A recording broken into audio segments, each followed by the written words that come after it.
This is the Real Pod Newscast with Levon Putney with a quick check on what's going on. So here's my man to get into it. Thanks for listening into another work week. Well, it is summertime, so a lot of us are chilling on vacations. Hey, I forgot the Glastonbury Music Festival was this past weekend. Well, my YouTube feed was full of clips of 1975 Set, Franz Ferdinand, Take Me Out, Busta Rhymes, Pink Pantheress. Well, daughter wanted to hear her Illegal and Stars. And hey, Laura jumped on stage to play a few songs from her new album. Yeah, Glastonbury's on my bucket list. I've got to go one summer. My favorite stories of the day. Police in Duncanville, Alabama are looking for whoever dressed up in a Scooby Doo onesie early last Sunday, the 22nd, then put on a green ski mask that did not match the onesie and broke into a quick stop convenience store along the main highway through town. Now, ABC 3340 in Birmingham posted surveillance video footage in their story on this and reported cops saying the store's alarm was triggered once he broke in. This was around 3:45 a.m., so Scooby had to hurry up, and they say he left in a hurry with cash and coins, but was a bad impersonator because police say he ran out before they got there without any snacks. No Scooby snacks. Yeah, police there in Duncanville, south of Tuscaloosa, they're now looking for some guy with a Scooby Doo onesie. I just did a story Friday about a man legally named Looney Tune. Well, now we have this 34-year-old guy from Heartland, Wisconsin, who is legally named Patches Magicbeans. And cops think Magicbeans was high on magic mushrooms when they say he plowed into a construction worker. This was on a highway the Thursday before last, just north of Duluth, Minnesota. Now, Northern News Now is reporting that worker was critically hurt, thrown off the scissor lift that he was on, working on an overhead light, so hope the 27-year-old worker there pulls through. But a cop who saw the van, they said Magicbeans was driving, said it was swerving and weaving before it hit the scissor lift and crashed into a wall there at an entrance to a tunnel, flipping over. And cops say after being combative with rescue workers pulling him from the van, they say he seemed high on something, saying things that made no sense and preoccupied with things in the air that were not actually there. Police say they later found magic shrooms in Magicbeans' van. He was taken to jail on a list of felonies. Now to Florida, where I did a quick search to check for the average salary among Polk County Sheriff's Office workers, and Salary.com had the chief deputy at about $40,000.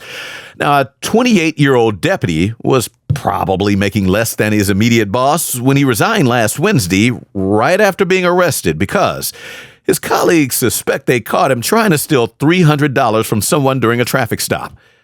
Fox 35 Orlando is reporting another deputy saw him put the driver's wallet and phone in the patrol car's trunk, and later, when the driver claimed $300 were missing, they say the 28-year-old deputy went back to the trunk, opened a rifle bag back there, and pulled out a wad of money, saying, "Here it is." Well, his colleagues reported him to supervisors. He's now charged with misdemeanor petty theft. Now, usually, people call police and their insurance after a wreck, and maybe one or two others if running late or missing something because of the crash. But this past Thursday evening on I-45 North, near the Woodlands, just north of Houston, Harris County Constable's deputies say an older woman got into an accident with an 18-wheeler and then got out, pulled out a lawn chair, and sat right in the middle of the southbound lanes of Interstate 45 with a gun. Fox 26 is reporting deputies had to shut the freeway traffic down, both sides, even the feeder lanes. It was a standoff. Lady had a gun there until deputies got a relative of hers to come and help talk the woman into putting down her pistol and letting police take her to get checked at a hospital. Nobody hurt. Oh, but that's a busy stretch of I-45 near the Woodlands, so timetables and schedules were likely hurt after all the traffic from that. And we'll stay in my home state of Texas because in College Station, a couple hours west of Houston, KBTX-TV3 is reporting a 42-year-old guy beat up an ice cream truck driver last Tuesday, punched him several times, took a cell phone and threatened to shoot him. Now, police say he was under the impression the ice cream truck driver was some sort of pervert, because he told them the driver was acting suspiciously around kids, taking their cell phones, and looked like he was giving them his phone number, which the driver later admitted to. Because it's 2025 and Kids live on their phones these days, so figure customers can call him anytime and he'll drive through. Also, since it's 2025, a lot of us pay for things with our phones like ice cream. Cops say the kids were just calling up Apple Pay or Cash App and paying for their popsicles when this 42-year-old dude just ran up and started beating up the ice cream driver. And that's why we should always ask questions before jumping to conclusions. Also, it's why this dude was charged with robbery and unlawful gun possession. Back in a moment. But before we break, check out my man DJ Greg H's Jams podcast. Blazing the best hip-hop, R&B, reggae, soca. You can get the Jams podcast mix on Amazon Music, Audible, iHeart, Apple Podcasts, and Deezer. Download the podcast for free. It's Jams Hour Mix with Greg H. Relationship can sometimes require patience. But when patience is just not enough, try Sibinac. This chewable gummy with the ingredient tetrahydrocannabinol will relax your nerves. Sibinac. Turn those sounds out of her mouth into a soothing stream of gentle assurances and appreciation. Sibinac. Side effects include munchies, laziness, and inability to make it off the couch. Ask your doctor about Sibinac. It's just cannabis spelled backwards. Wow.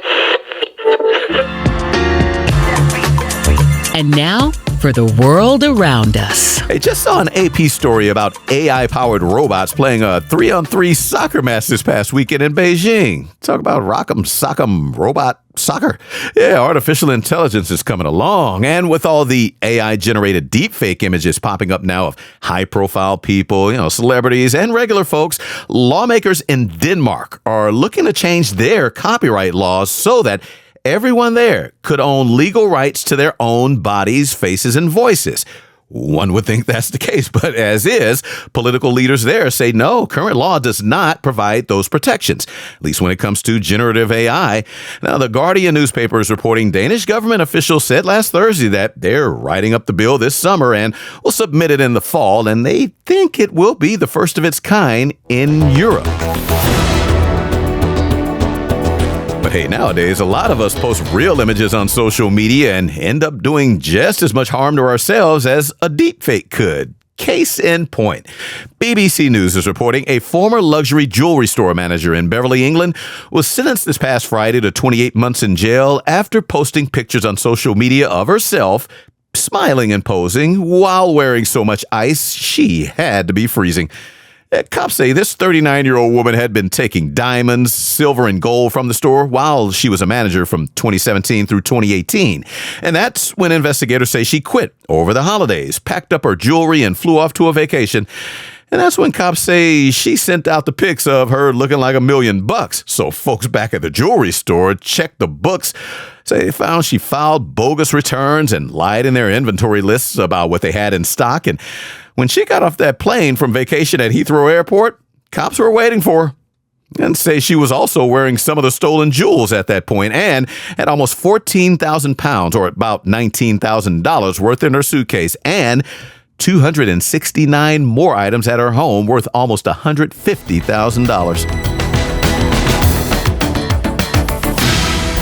And we'll stay in England because the Metro newspaper is reporting a cop for London's Metropolitan Police is the subject of hearings because he's accused of saying and doing things to women co-workers like this one time at the Wembley police station 4 years ago. So right in the middle of the pandemic, 2021, when airborne particles were public enemy number one. Yeah, well, it came out at the disciplinary hearing that the officer told a female colleague to pull his finger.